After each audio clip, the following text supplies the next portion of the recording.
Howdy, hi. It is Dear Job Sports college basketball picks and predictions for Wednesday, November 5th, 2025.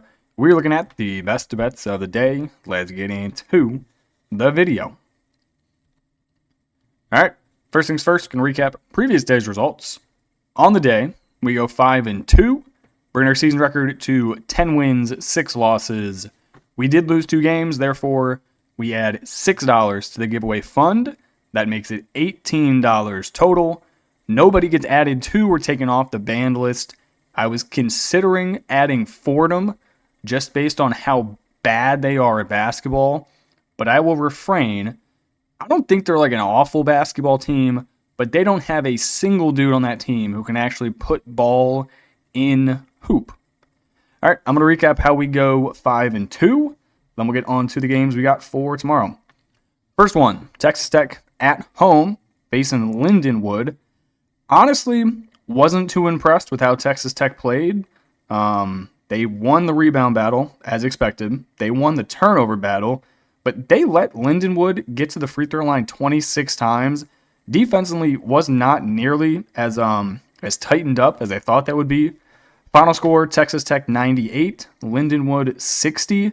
Texas Tech had one dude, Christian Anderson, drop 34 points, 7 rebounds, and 11 assists. It is not normal for a college kid to almost drop a 30-point triple-double. I would argue that's probably been done less than 10 times in the entire history of the sport. JT Toppin didn't even play in this basketball game. It came out 4 hours ago that he was sitting out the season opener. I was like, hey, that would have been real nice to know, I don't know, yesterday, any other time. So that was not ideal when their best player did not suit up, but it didn't matter as Texas Tech won the game. So if you were wondering, if you paid attention to the line movement, Texas Tech closed minus 29.5. So it went down 3 points from the JT Toppin news. Next game, we had Kansas State minus 16.5. This game was absurd. Kansas State was getting dog-walked in the first half. At one point, they were down 19-10, I think, 19-9. Then Jerome Tang called the timeout. I'm going to imagine a bunch of words were said.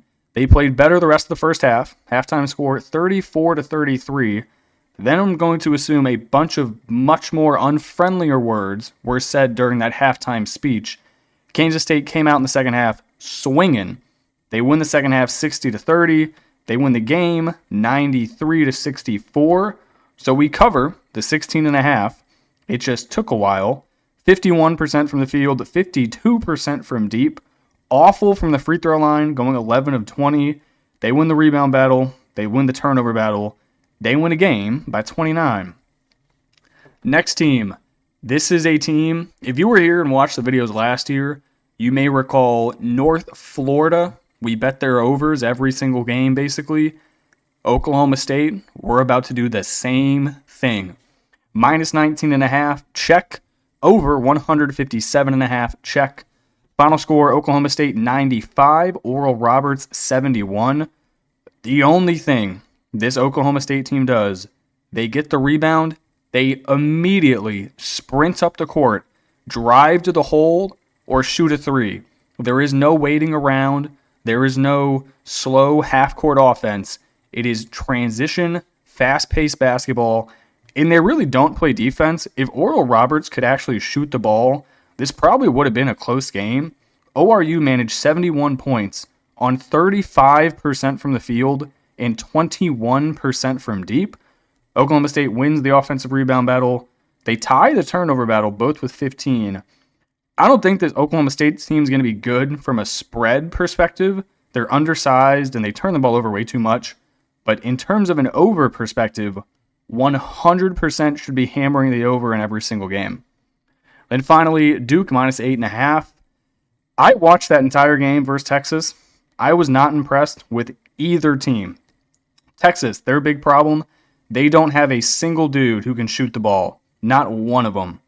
Dalen Swain, the Xavier transfer, that dude can't shoot, and he's your main guy. Mark can't shoot. Your sophomore center from, where is he? South Florida? No, FAU. He's got anger management problems. That dude he should not be on the court for the first few games. You got to get him some treatment. And then off the bench, they don't have a single dude off the bench who's worth anything. So Texas is going to be an auto fade in the SEC. They are not good. Duke, I was very unimpressed with Boozer. Like, sure, he dropped 15, 13, and 2. From a stat line perspective, sure, that's fine. Dude went 3 of 12 from the field, 4 turnovers. He was bad. That first half was awful. Then I guess he kind of figured it out second half. They won the game because of their guard, Evans. They had that freshman named Sarr hit some massive threes. Their defense was really good. That is one thing I will give them. Shire does know how to coach a defense. All right, now I have to formally apologize. I think this is probably going to be one of the worst picks I give out, hopefully, the entire year. Fordham, minus 12.5. I saw this line close at Fordham minus 16.5, which means the public was pouring money on the Rams. NJIT won outright. This game was never, ever close. NJIT couldn't miss from the field. Fordham couldn't make a shot to save their lives. Final score, New Jersey Institute Technology 72, Fordham 61. And the worst part was they lost to freshmen. They let a true freshman in his first ever college basketball game score 18 points, get 7 rebounds, and 3 assists on 7 of 13 from the field. They let another true freshman go 4 of 5 from deep. And then meanwhile, on Fordham, you had your star transfer, who you paid majority of your team's money to, Zarik Nutter, go 5 of 16 from the field. You had Shoot go 2 of 7. You had 2 guys combined for 0 of 11. That was Luis Lesmond and then Christian Henry. Their bench is awful. This team is awful. I will be fading Fordham. Who do they play next? Please tell me you have a bye game next. Next they play, Mount St. Mary. Yeah, we're going to be taking the Mount. Then they play Wagner, Iona, LI. God, their non-con is horrible. They don't play a single bye game. Not one. No wonder you are a poverty institution. Anyway, the other over, we had the over, Texas, Duke, 153.5. Never, ever stood a chance. I think there was 5-3, 7 minutes into this game. So scoring picked up late. But Texas doesn't have anyone who can shoot. Duke really didn't shoot that many three-pointers. I feel like they more were attacking the rim every single time with Boozer or Malik Brown, or even their guards got downhill. One of the final plays of the game, their guard, who scored a bunch of points, had a monstrous poster. So that was nice. But yeah, that is how I go 5-2. Let's get on to the picks for tomorrow. All right, so if you do not like laying big numbers with a bunch of favorites, this video is probably not going to be for you. I looked at the entire slate. I was like, well, I am only betting the good teams because there are some games that are quite bad. First one, Alabama A&M on the road at Indiana. I'm going to take the Hoosiers minus 26.5. This is opening day in Bloomington under a new head coach, hopefully one that is going to be quite tenured here. In going into a fan base that has been pissed off for years because Mike Woodson doesn't know how to coach a basketball team. Hopefully, Indiana is back to being good at basketball under DeVries. Alabama A&M, they also have a new head coach. His name is Dante Jackson. He came from another SWAC school. The SWAC schools just love rotating their coaches around, just new job to slightly higher pay grade to new roster, just a bunch of nonsense. They are 1-0 on the season, which sounds good, but then you realize they played Blue Mountain State, and they won 80-60. Yes, that Blue Mountain State. This is a brand new team. They have a bunch of portal guys. He did bring over 2 or 3 guys from his previous school, Grambling, so I guess they have some continuity, but at the end of the day, they are a SWAC school who is getting paid a bunch of money to come here, lose by 1 billion points, and then move on and do it at the next school. They're undersized. I mean, they let a random D3 school score 60 points. You only beat them by 20. I don't think that's going to fly here in Indiana. Indiana, like I said, year 1 of Darren DeVries. He comes over from West Virginia where he went for 1 season, did good enough, and then Indiana said, all right, you're in. The transfer portal. This Indiana team is completely new. Everybody left minus 1 guy who doesn't play off the bench. They're a bunch of high/mid-major guys. Didn't really hit any of the JUCO ranks. He just went mid-major, got a few Europeans. He brings one guy over from West Virginia, and that is his son, Tucker DeVries, who will probably be playing center, maybe the power forward spot, depending what they're going to go lineup-wise. He can easily play the 5 if he needs to. He's like 6'9", 240 pounds, just a big white dude. I'm going to rock Indiana. This environment's going to be lit. I think they come out, make a statement game 1. Give me Indiana by 45. Next game, we are headed to Omaha, Nebraska to bet Creighton. Interesting how we go from Indiana first year of a new coach. This could very well be McDermott's last season at Creighton. He hired an assistant coach who was previously at, I want to say Grand Canyon maybe? I forget what previous school he was at, but he's going to come in, take over the helm of these next few years. This is a very different Creighton team. Last year, you remember their really old guard who looked like he was 35. Ashworth, he's gone. No more Kalkbrenner down low. They got new pieces, so we're going to see how they go. South Dakota, they've already played a game this year. It was at home, and they lost to Utah Tech's 81-79. They lost a ton of returning previous production. They only returned 2 guys of the entire team. Their portal they're small, they're young, they're low major guys. They only have 5 dudes on the entire roster, all of the roster, that are over 6'6". In today's college era, that is not going to work, especially against a Creighton team who all they do is recruit tall dudes. That is all they do. Creighton, they've been one of the best teams under McDermott for basically his entire tenure in the Big East. New identity. They did hit the portal. Now, if we're talking about size, Creighton has 11 guys on the roster who are 6'7" or taller. 11 of them. So no matter who they're trotting out, whether it's deep down their bench or in their starting rotation, they're going to have a size advantage in basically every single spot. They also hit the portal hard, brought in a really bunch of high major transfers, didn't really opt for the low majors, just a bunch of, you come over here, you come over here. ACC guy? Sure, join. So I like Creighton. This is another culture play, a great arena, great team. Give me Creighton, minus 28.5. Give me the over 166.5. Next game, if you do not know that logo, that is the logo of one of the worst basketball teams in the entire country, Maryland Eastern Shore. They are on the road at Georgia. I will take Georgia, minus 29.5. Both of these teams have already played a game.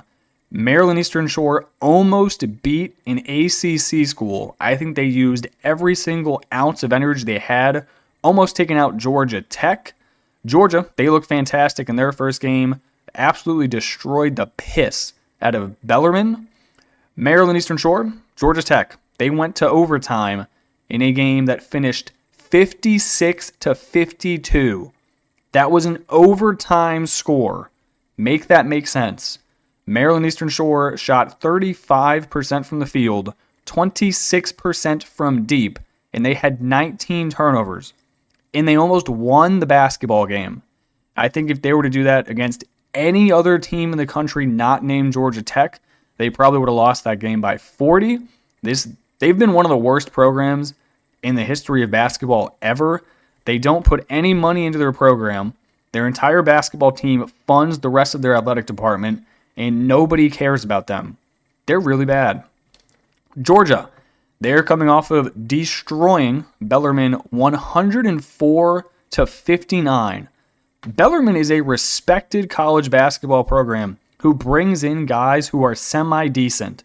If I had to set a line between Bellarmine and Maryland Eastern Shore at a neutral site, Bellarmine would probably be laying 12 to 15 points.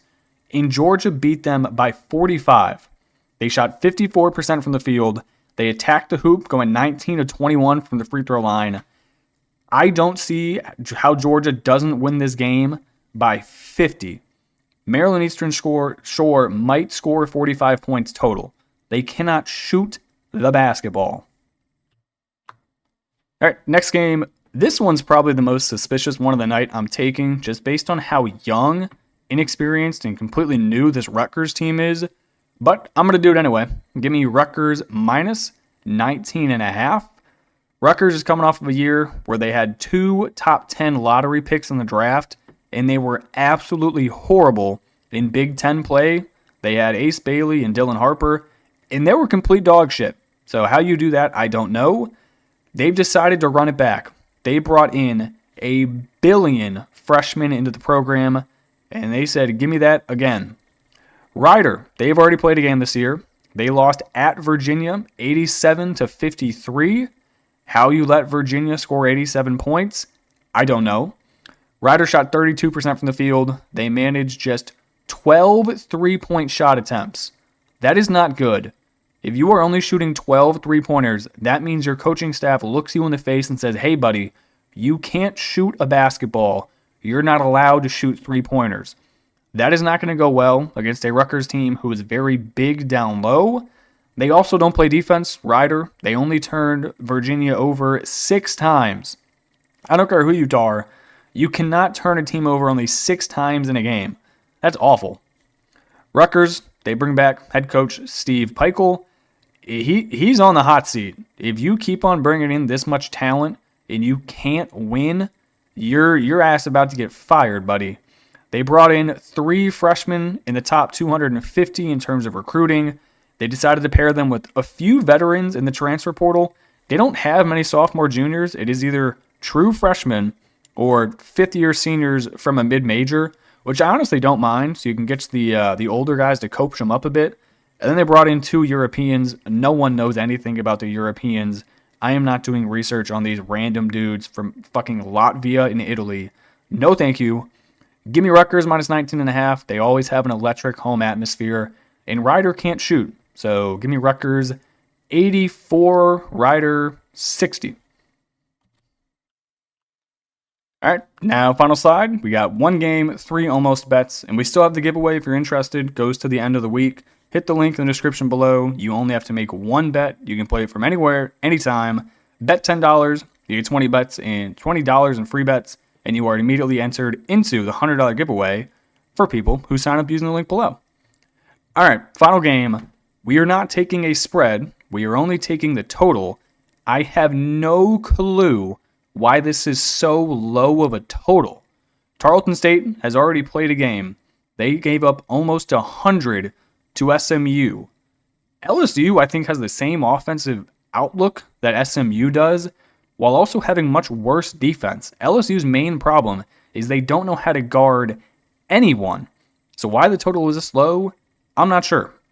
Tarleton State, they lost their first game of the year, 96-76. Pace of the game was ridiculously quick. What if I told you there were 77 free throws attempted in that game? That tells me this is a coach who wants to they want their kids to put the head down, get to the rim, get the foul called, or kick out, shoot the 3. They shot 18 attempts in game 1. They made 7 of them. That's really not that bad of a percentage going up against a pretty solid ACC school. Tarleton State, also pretty small in terms of actual size of their guys. LSU should be able to take advantage of that and get some second chance putback opportunities. LSU, they bring back their coach. If you want to talk about being on the hot seat, it is also him. He has been horrible since he's been in SEC play. They have not won ever. LSU basketball, ass. Basically a brand new team. They returned just 2 players. Only one of them saw real minutes. A bunch of mid-major transfers. No real Power 4 guys in the transfer portal said, yeah, I'll come play for LSU. It's a bunch of mid-major all-stars who said, yeah, I can step up. Give me a little step up in competition. No one's going to play defense. I think they're a very similar team to SMU. If SMU can drop 96, I see no reason why LSU cannot. It's going to be over 146.5. All right, finally, you have the games I almost bet, but didn't. First one, Southern at Marquette. This is Marquette's opening game of the year. Normally have a pretty good home environment. They just have a really different roster than they did previously. Cam Jones is gone. They lost a few of their bigs in the transfer portal. I trust Shaka Smart. I'm just not sure I can lay 22.5. Southern is supposed to be a pretty decent SWAC team this year. If it was like 16 or 17, I'd probably lay it. 22.5 is just a tad too much. North Dakota State, you probably know their football team more than their basketball team. They're just a good school. No matter what the sport, they're going to produce athletes at every single level. They spend the most money out of anyone out in the Dakotas. Actually, maybe South Dakota State. But they should be able to get this win at, what school is that? UC Davis? Whatever school it is, I forget the name of. I should really know that school. But I think they're better. I look at the stats. I just forget the name of the school. And then finally, you have Butler and Thad Matta going against Southern Indiana Screaming Eagles. Butler needs to blow the doors off of every single team they play in the non-con. If we're talking hot seat coaches again, Thad Matta's right up there. This is, I want to say it's like 6th or 7th year at Butler. He has not done shit at this university. And Thad Matta is a very good basketball coach. He has tenure at Ohio State. And he just got to Butler, and it's absolutely nothing in terms of production. You could argue, yes, the Big East is good. You have teams, UConn, you got St. John's now, you have Marquette, you got Villanova, you got a bunch of just powerhouses who've been good for a while. But Butler used to be a really good basketball school. They got to get out hot. They got to beat the tar out of some teams. So I would take Butler minus 19.5. But again, it's Thad Matta, so I can't do it because he sucks. All right, that's going to do it for me in this video. I appreciate you guys tuning in and watching, and I will catch you in the next one. Peace.